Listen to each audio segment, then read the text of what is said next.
Hello, my friend. Stay a while and listen.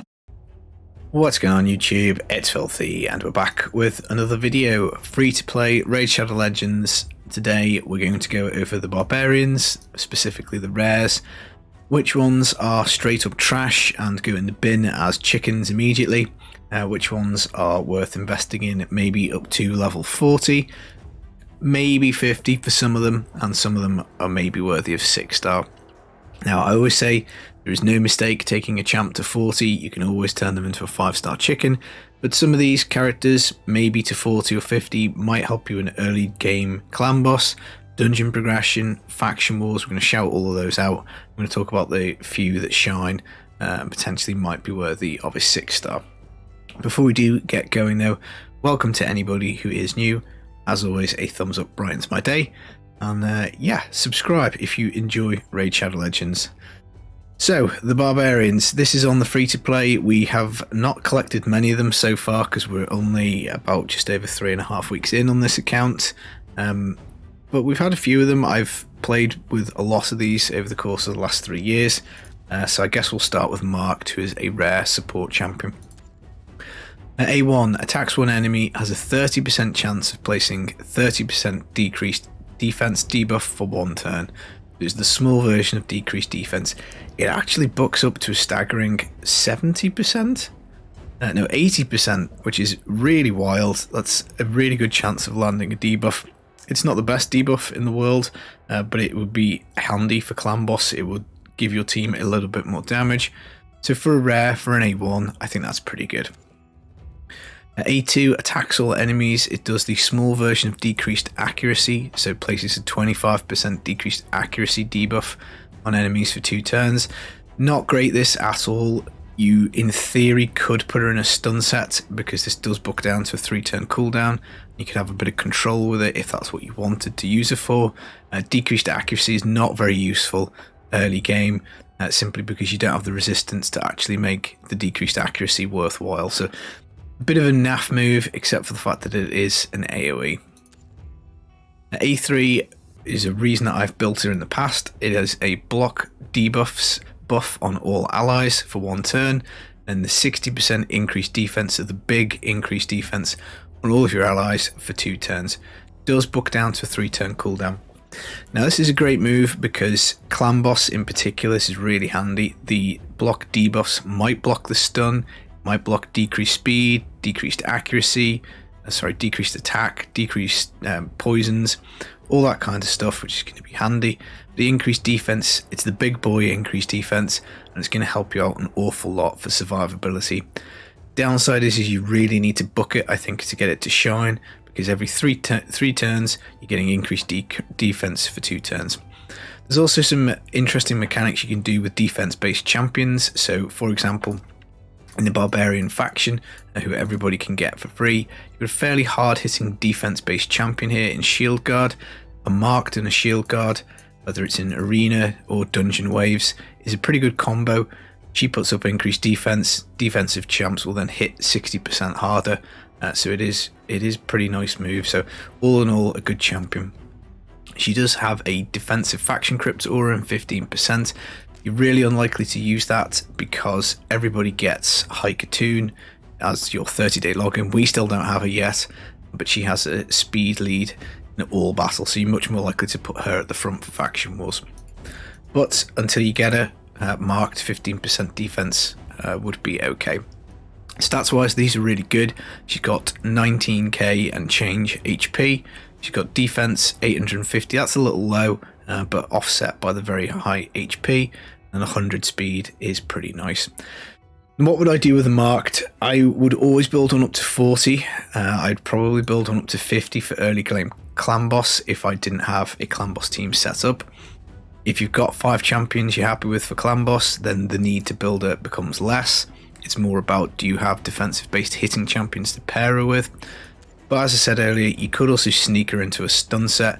Then she's got like quite a nice little kit. You've got decreased defense A1, a stun, decreased accuracy AoE on the A2, and then increasing defense blocking debuffs.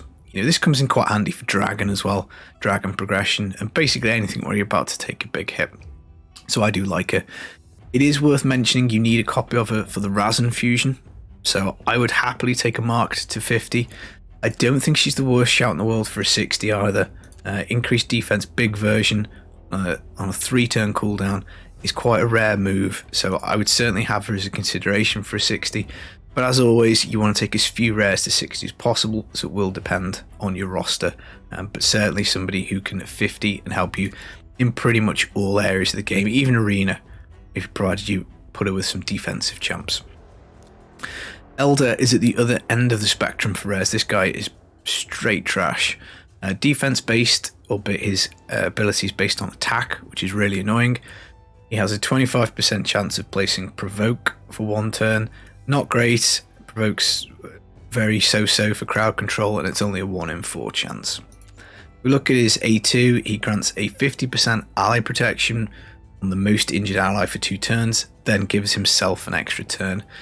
Whilst his defense is high at 1100, his HP is very so-so at just under 15,000. So really, there's nothing here in his kit, and his A3 doesn't help him to survive. So you're basically putting ally protection on whoever is the most injured, and then this guy's going to die pretty quickly because he doesn't really have a kit to help him survive ally protection.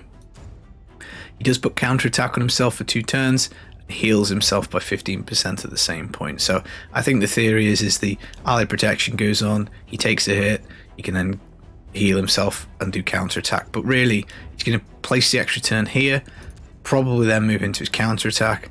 His kit doesn't really make much sense to me. And as I said earlier, it's based on attack rather than defense. I think this guy's a chicken. Obviously, everybody gets the chance to win this guy with the newbie tournament. It's horrendous when you see people build him. I just put him straight in the bin. Hill Nomad is a magic support champion. A1 attacks 1 enemy. 50% chance of placing the small decreased attack debuff for 2 turns. Now, if you've got nobody else for Clan Boss, you can certainly take her to start her off with and take her to 40. Maybe 50 if you've got nobody else doing decreased attack, but it's quite a common debuff. You will find somebody, but it is there on the A1. You can't improve the chances with books, unfortunately. A2 is the small continuous heal for an ally for 2 turns, so it's only an ally, so it's only 1 champion, so that's a bit crappy really. You'd like it to be all allies, you'd like it to be the bigger version, so not great, but it does at least book down to a 2-turn cooldown, so I suppose she's got that going for her. She then places a Veil buff on a random ally for a turn, 25% increased attack also on that ally for 2 turns. Then she sticks a shield on herself for 20% of her own max HP for 2 turns. Really weird move. It's going to pick somebody at random, mean that they can't get targeted, get a little bit less damage, buff up their attack, and then shield herself. All in all, her kit seems really muddled, and unless you're really struggling for the decreased attack, in which case, as I say, maybe a 40, maybe a 50, and then 5-star chicken it afterwards. But really, the rest of the kit stinks, so I'd be really reluctant to take it past 40, and I think ultimately if you've got anybody else providing decreased attack, I'd be chicking her. I don't think this is worth continuous heal on 1 ally, is not worth building her for. Stats, HP is kind of low at 13,875, defense is okay at 958, speed's good at 103. But I wouldn't build this champion. Dunestrider is a rare attack champion. A bit of a weird kit. Attacks 1 enemy. 30% chance of placing the 30% decreased defense for 2 turns. We've already talked about that. It's a decent debuff. You can get this up to 50% on her A1, so that's okay. She's got a triple hit at random A2. Each critical hit decreases the target's turn meter by 10%. Will only decrease the turn meter once per target. So if you're doing a boss, all 3 hits hit the boss, you get 10% turn meter down.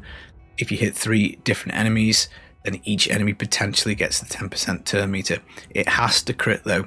Look at her defense, it's 683. She is so squishy that building her with high crit rates is almost sentencing her to death.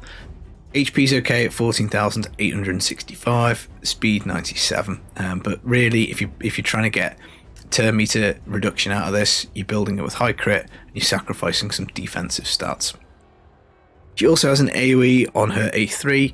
It will then, after doing the AoE, attack the lowest HP enemy, has a 75% chance of placing the big heal reduction on the enemy with the lowest HP for 2 turns. Does buck up to 100%, does buck down to a 4-turn cooldown. Heal reduction is something you can get from gear, so I wouldn't really say she's worth keeping for this. I'd rather have just a different champ with a cursed set on. But in theory it would work on the Spirit Keep, it would work on the Fire Knight. Triple hits here would also be useful for Fire Knight. She could decrease Fire Knight's defense as well. So Fire Knight progression, you could maybe take her to 40. I'd be a little reluctant to 50 her. I just think she's going to be quite hard to keep alive. A kit heal reduction is like one of the worst debuffs you can have. You could stick her in a stun set, but it's on 5-turn cooldown. You don't want to be investing bucks in her. The turn meter control I think is probably not that great. So all in all, I could see maybe a 40 for her, but I'd be reluctant. And if I got one on my current free to play, she'd straight up be a chicken. Turgor is a rare attack champion. He's new. We have got him. I'm going to build him. I think his kit's really interesting. Attacks one enemy on his A1. Places 25% increased attack on himself for 2 turns if he crits. That's terrible. That's absolutely awful A1.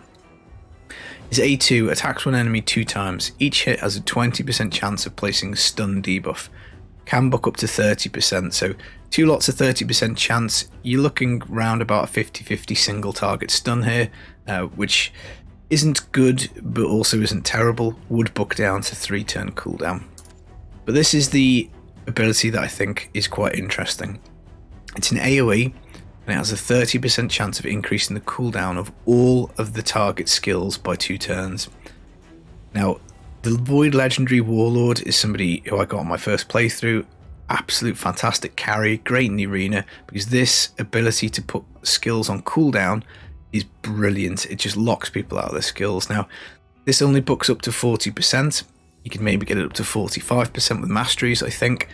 So it's kind of getting near 50-50. But AoE, locking out skill cooldown, could be really handy for Doom Tower. Could be really handy for dungeon progression for waves if there's any nasty enemy units in there. Could be really handy for faction wars, you know, Valkyries with shields and all this kind of thing. Does go down to a 4-turn cooldown. Because it's AoE, you could also try and squeeze him into a stun set, so you could be getting a stun chance with this as well of 18% on all enemies. It would increase your chances of getting the stun off on the A2 and the stun on the A1. So I think potentially as a control champion, this guy's interesting. He looks a little squishy. He's got HP of 13,500, that's pretty low. Defense of 914 is not great. Decent attack, but I can't imagine he hits particularly hard, but I haven't built him yet. And his speed's a little slow at 93. So I think an interesting champ. I'd be looking to take this guy to 40. And then depending on where I am with control champs on my account, I think he could be useful as a 50. Could be really good in something like Tag Arena. You wouldn't really need to build him like completely to 60, because you could stick him in a lot of speed gear, really high accuracy, and just get him going. Trying to land this move, half of the enemy team will have their skills locked out, and that might just be enough to disrupt them. Or as I say, maybe some dungeon control. So I like that guy. Again, probably a little reluctant to build him past 60, but we'll see how the account goes. Next up we've got Sentinel, rare HP champion. A1 attacks one enemy, 60% chance of placing provoke debuff for 1 turn if he crits. Have to build him with high crit rate though, that is a bit of a downside. Damage is based on attack and defense, so even if you're pumping his defense up, you're getting some damage on this. Unfortunately, the A2 is not based on both, only on attack.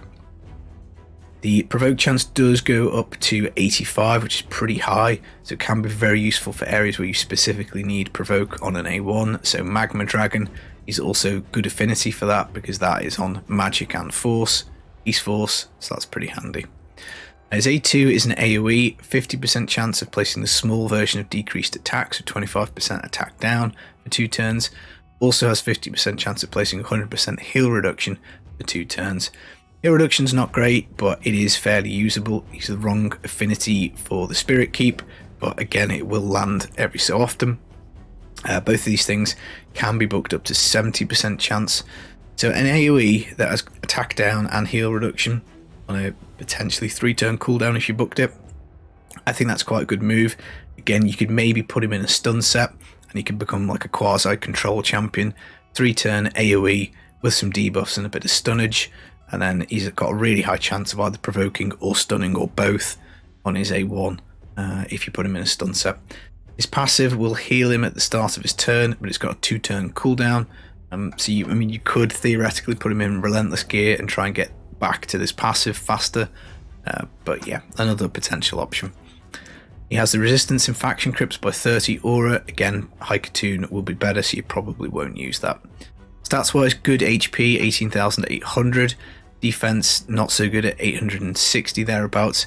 Speed, atrocious at 86, so he is very slow. And you do have to build him with crit rate if you're wanting this provoke to go. So, bit of a tricky champion to build. I think 40 for definite. Potentially where you are with Magma Dragon, you might want to take him all the way to 60 just for that purpose. It depends what kind of provoke champions you end up pulling on your account. I don't think there's anything wrong with 50 in the guy. He's got nice HP, decreased attack is kind of handy.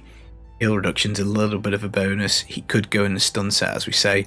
So I think somewhere between 40 and 50, depending on what your account needs. But you don't necessarily need to chicken this guy. And he will be useful really late game for secret rooms, so you could build him to 60 for that purpose as well.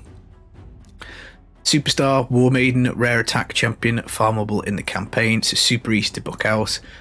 A1 is a 30% chance of placing the small poison, a little bit of damage on clan boss, maybe if you wanted to use her there, a little bit of damage on bosses or arena, just an extra little bit for you. Grade 2, attacks one enemy, places 50% increase on herself and an extra hit if she crits. Not the best move in the world. She's more known for this one here, the A3. Attacks all enemies, books up to 100% chance to place the big version of decreased defense for 2 turns. So really can't stress how powerful this is in early game. Dropping the enemy defense by 60%. Just wonderful for dungeon runs, wonderful for killing bosses, and fantastic for arena. So you definitely want to build this champion. HP is good at 14,700, kind of fair, I guess, for a rare. Speed is all right at 97. Attack is quite high at 1300. She does hit fairly hard as well. Really low defense at 727, so she is a squishy based champion. But you want a 50 level Warmaiden for sure, unless you've got somebody doing the decreased defense of Force Affinity already. Popular build for her is to put her in a stun set because she does have the AoE on a 3-turn cooldown, so then she's bringing a little bit of poison, potentially stun on A1, a little bit of potential stun on the A2, and then AoE decreased defense and an AoE stun on the A3. It's quite a nice build. I would always consider building a Warmaiden up to 60 because you can't rely on getting decreased defense from Force Affinity. It can happen, you can get champs that do it, but until then, having decreased defense is absolutely massive. Next up, we've got Slayer, rare attack based champion. A1 attacks one enemy, 30% chance of placing 25% decreased attack. Attack down is always handy, as we said with the other champs. That could justify somebody to 40 or 50, especially if you've got no other champs that are doing it. A2 is just an AoE, so again it books for 3-turn cooldown. I'd be reluctant to put books into this guy, but again, same argument for a stun set here. And then his A3 attacks one enemy, 5% so the big poison for 2 turns, just the one, but it is the big poison. Has a 75%, books up to 100% chance of stun on the A3. I'd say early on for clan boss you could build him to 40. He's got poison, he's got attack down, they're both clan boss type abilities. His AoE could potentially put him in a stun set, and then he's doing a variety of things for you. Attack down, AoE stun, poison, and a good stun chance here. I'd probably be reluctant to take this dude past 40. Stats wise, he's got just under 16k HP, which is okay. He's got 1200 attack, which is pretty good. Defense a little bit low, it's 750, and then kind of crappy speed at 90. So I wouldn't really be looking to build this guy past 40, but I suppose if you're really stuck for decreased attack, you could do, and you get a little bit of bonus poison with that as well. Next up, we've got Anointed, rare support type champion. Triple hit A1, great for fire and ice, so it helps bring the shield down. 25% chance of freeze for a turn, so triple hit with a little bit of crowd control. I think that's a good A1 for a rare. His A2 attacks one enemy twice, again double hits here, which is nice. Each hit has 75% chance, books up to 100 of steel, no, books up to 80, sorry. No, 90. My god, maths is hard.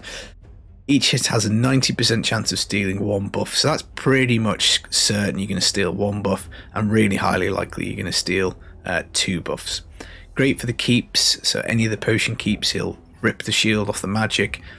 Wrong affinity for the spirit one, so he might weak hit, but if he doesn't, he'll steal block buffs. He'll steal all the other stuff off the arcane keep, etc. So quite a nice move there. It does go down to a 3-turn cooldown with books. Then on the A3, he's got turn meter fill 25%, which is a decent amount of turn meter fill, and also increased crit rate on everybody for 2 turns. Early on, you probably don't have your champs with 100% crit rate, so could be a decent move. I think he's certainly worthy of at least 40 if you pull him, maybe even 50, because triple hit A1, another double hit here, useful in the potion keeps as well as finite progression. You can build him for the potion keeps as well, and he's boosting up turn meter and giving you a bit of crit. Probably wouldn't 60 him, just because his kit, whilst it's okay, isn't amazing, and you'll find better champs, I think. HP is just under 16,000, defense is nice at over 1100, and speed a little low at 91, not great speed to be honest. Now we've got Beserker, who is also farmable from the campaign, rare attack based champion. Attacks one enemy, fills his own turn meter by 30% if he crits. This guy is a straight up damage dealer, so you want to be building him with high crit, so that means it's essentially 30% turn meter boost every time he uses his A1. Then his A2 attacks an enemy, extra turn if he kills them, great for mopping up low level enemies in waves, kind of handy for arena if you use this tactically, you can kill somebody and then get another go. So interesting A2, but it is obviously just all around damage. And then his A3 attacks all enemies twice, will ignore 20% of target defense. Ignoring defense can be a big deal, so he is pretty much a damage dealer. If you've got lots of spirit champions like I do on my free to play, I'm not going to bother building him, simply because I've got other spirit champions and I don't want to be overloaded. But if you don't, he can be a good damage dealer. Already ignoring 20% defense is pretty nice. Stats wise, he's got 14,500 HP, attack fairly high at 1250 and above, defense a little bit low at just under 800, a little bit squishy there, speed is 98. Now, what to do with this guy? I don't think it's the worst thing in the world to take one of these guys to 40 for faction wars for a bit of damage, but Barbarians have got a lot of good champions, so ultimately I think you'll outgrow him. If you want an arena nuker who has spirit affinity, I think he's a good shout to 60 just for that role. Ignoring 20% target defense is handy, but by the time you get to the point of saying, well, I really want to find myself a spirit affinity nuker, I'm going to bet you'll have found somebody much better than this guy. So on my free to play at the moment, I'd be reluctant to take him probably past 40 or 50. Again, it's like early game. If you get him out of the campaign, you can build him up to do some damage for you. It's nice to have some damage out of the spirit affinity, but going really quickly back to Shield God, he'll do a good damage output, and he's defense based and is cheaper to get and cheaper to build. So really, it's not a mistake to build this guy. You could get some use out of him at 60, but again, I'd be really reluctant to do it. So I tend to just chicken this guy at the moment, but there's no harm in building him. Next, we've got Bloodbraid, rare HP champion. A1 attacks one enemy, 25% chance of placing provoke for 1 turn. Not great, does book up a little higher. She's got a triple hit A2, has a 25% chance of granting an extra turn. That's not bad for finite, for example. Triple hit 1 in 4 times. She's going to get an extra turn and then be able to use her A1 again. Maybe she's using her A3, which is attacks one enemy, 100% heal reduction for 2 turns, self-heal for the damage done. So really, she would be usable up to 40 as a finite progression champ, but honestly, I would probably favour chicking her over that, simply because you want triple hit on your A1, really, for a finite progression champ. It's a bit too random for this. there are better champs, I think, for that role. Really nice HP though at just under 20k. Defense is low at 826 and speed's not very good at 89. So I probably would chicken her. I can't remember if she's usable in a fusion. She might be. It looks like a familiar portrait. Soulbond Bowyer is actually a really good champion. Rare attack based. She's got AoE on her A1, 25% chance to crit, which is great. A2, attacks one enemy, 25% extra chance to crit, will ignore 75% target defense. You know, I'm saying Beserker's good because he ignores 20% defense. Ignoring 75% defense is absolutely huge. Plus with the inbuilt 25% crit, lovely jubbly. A3, single target attack, 25% chance of doing crit, and 75% chance of full turn meter depletion. Crit rate aura, 12%. Fantastic champion. So there's a number of things you can do with her here, really. AoE A1, you can put her in a stun set. You can put her in like retaliation gear, where she will either counterattack when she gets crit, or just when she gets hit in general. 75% crit rate, plus the ignoring defense, plus the full turn meter drop. She's a really useful champion. Useful for Spider, useful for Far Knight. Anywhere where you're dropping turn meter is handy. You know, she can be useful in arena. She's just quite a good champ. So if I got one, I'd be building it to 50, and then seeing on where I am with the rest of my champs, probably building it to 60. Because having an A1 with an AoE is really nice. Having the ability to ignore defense and a big slap on the A2 is really nice. And then full turn meter depletion. It's a hard skill to come by. There's not many champs in the game that do the full turn meter reduction, and it is so handy. She has a lot of books, which is a bit of a bummer, but her stats: 13,500 HP, defense 870. She's not tanky by any means. She's going to be a little hard to keep alive. She's got a nice attack at 1200 and speed 96. So she's definitely a consideration for a 60. Again, it depends where you are with your account. Tigersoul, this is the one who I always get and think is Soulbond Bowyer. She has an A1, attacks one enemy, 40% chance of placing 5% poison for one turn, or for 2 turns, sorry. Just the one poison is what I was going to say. Bucks up to 60% chance with a load of bucks, not great.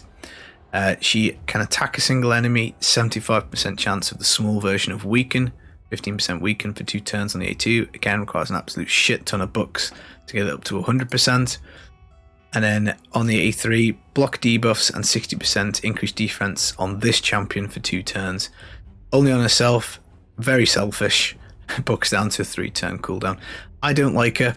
I think for super early Calambos, take her to 40 because she'll do a poison, she'll do a weaken, she'll make herself last a little longer. But her HP's awful at 11,000. Defense is nice at 1,000, speed at 96. But I think if I got one now, I'd just chicken her because I've got poison covered for Calambos. Weaken's not that great, and this move is just on her, so it's not very useful. So Tigersoul, unfortunately, is a bit of a chicken. Move on to the Voids. Skirmisher, rare attack-based champion. Attacks one enemy 2 times. 15% more damage against targets who have no active buffs. That's a bit rubbish. A2, attacks one enemy. Decreased turn meter by 20% if she crits. I don't really like that. You've got to build with high crit rate to get this small turn meter reduction. And she does an AoE, removes 1 random buff. So AoE's nice. Can buck down to 3-turn cooldown. Will strip off 1 buff. So really, would you build her? Well, the only way I think you're getting value out of her is you'd have to put her in a stun set. So she'd do a AoE, chance to stun and remove a buff. You'd need bucks really to make that worthwhile. The rest of the kit I don't think justifies the bucks because dropping turn meter by 20% if she crits is a bit rubbish, and doing this extra damage here I think is not really going to help you.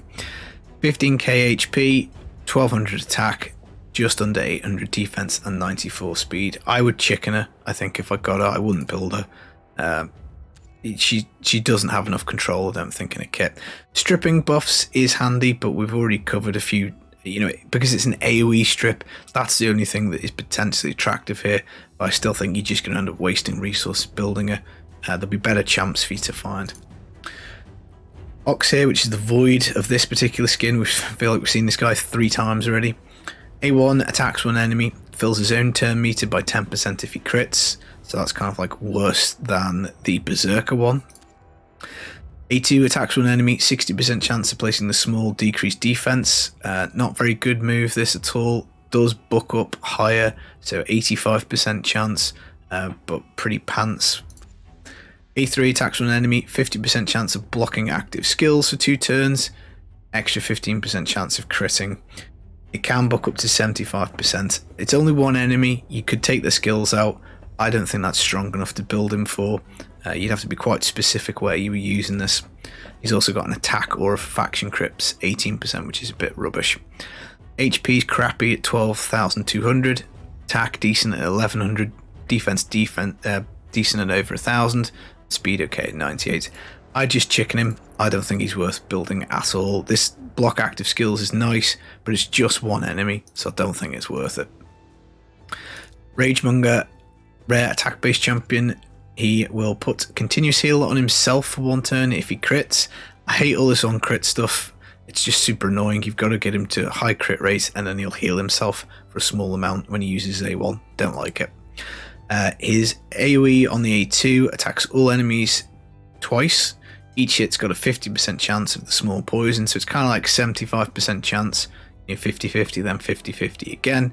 You can buck it up to a much higher chance, but it's a small version of poison. I wouldn't be wasting bucks on him personally. A3 attacks an enemy, 40% chance of HP burn for 2 turns. Again, you can buck this up higher to 55%.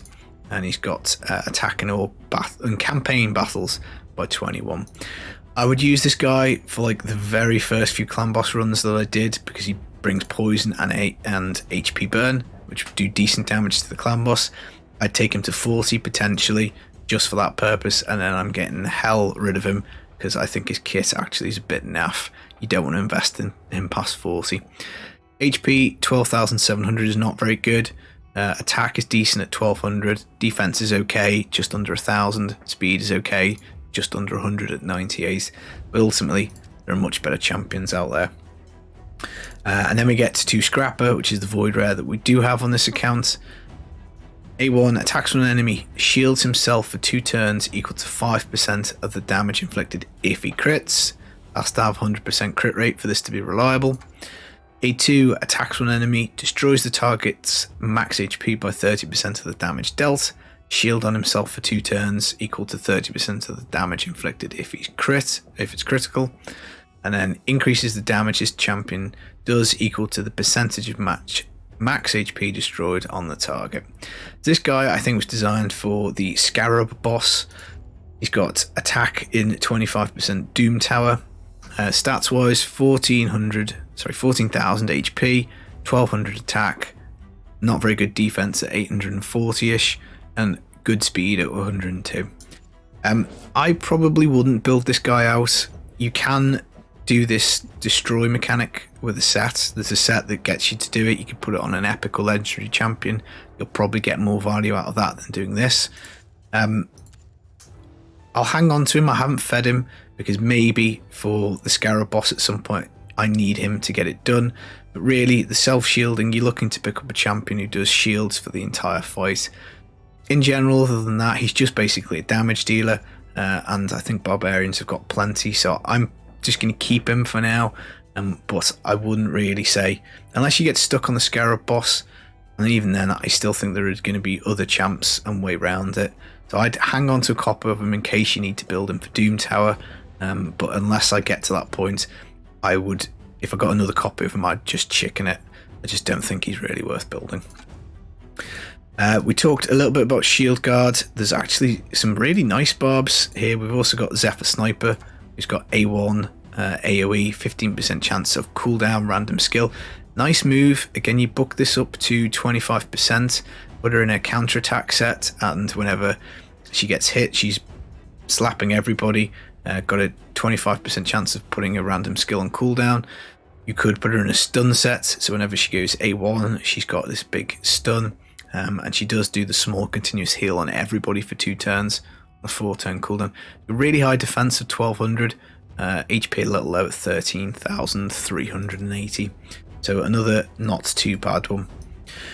So all in all, for the Barbs, you've got Warmaiden and Marked, I think, are really good. Soulbond Bowyer is really good. The rest, there are a few options you could take up to 50. Turgor's interesting. Sentinel, decent.